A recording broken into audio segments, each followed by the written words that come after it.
Hi friends, కుతకుతలాడే పెద్ద చేపల curry ఎలా తయారు చేయాలో తెలుసుకుందాం. ముందుగా ఈ వీడియో కనుక నచ్చినట్లయితే లైక్ చేయండి, షేర్ చేయండి, సబ్స్క్రైబ్ చేయండి. ఈజీగా, సింపుల్గా, టేస్టీగా పెద్ద చేపల కర్రీ ఎలా తయారు చేయాలో తెలుసుకుందాం. ముందుగా ఒక గిన్నె తీసుకొని శుభ్రం చేసిన పెద్ద చేపలను యాడ్ చేసుకోవాలి. పెద్ద చేపలకు సరిపడా కారాన్ని వేయాలి.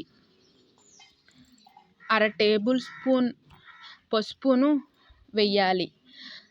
2 టేబుల్ స్పూన్ సాల్ట్ను కూడా యాడ్ చేసుకోవాలి.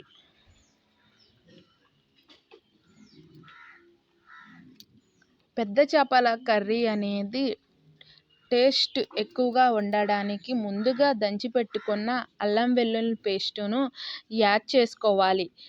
అల్లం వెల్లుల్లి పేస్ట్ వేయడం వల్ల చేపల కూర టేస్ట్ అనేది చాలా బాగుంటుంది.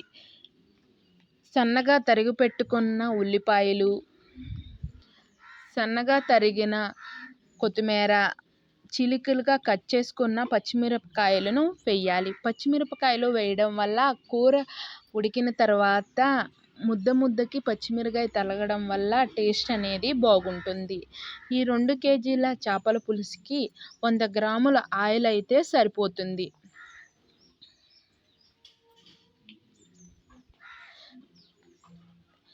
వీటన్నిటిని ఒకసారి మిక్స్ చేసుకోవాలి. ఇలా మిక్స్ చేసుకోవడం వల్ల కారం, ఉప్పు, పసుపు అనేది ముక్కకు చాలా బాగా పట్టి కూర అనేది టేస్ట్ ఎక్కువగా ఉంటుంది.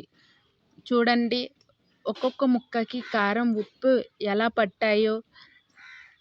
15 నిమిషాలు పక్కకు పెట్టుకొని ముందుగా నానబెట్టుకున్న నిమ్మకాయ సైజ్ అంతా చింతపండును యాడ్ చేసుకోవాలి.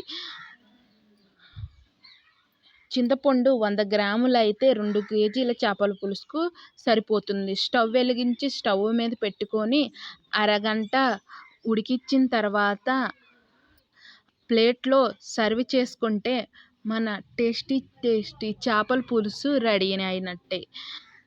Thank you for watching.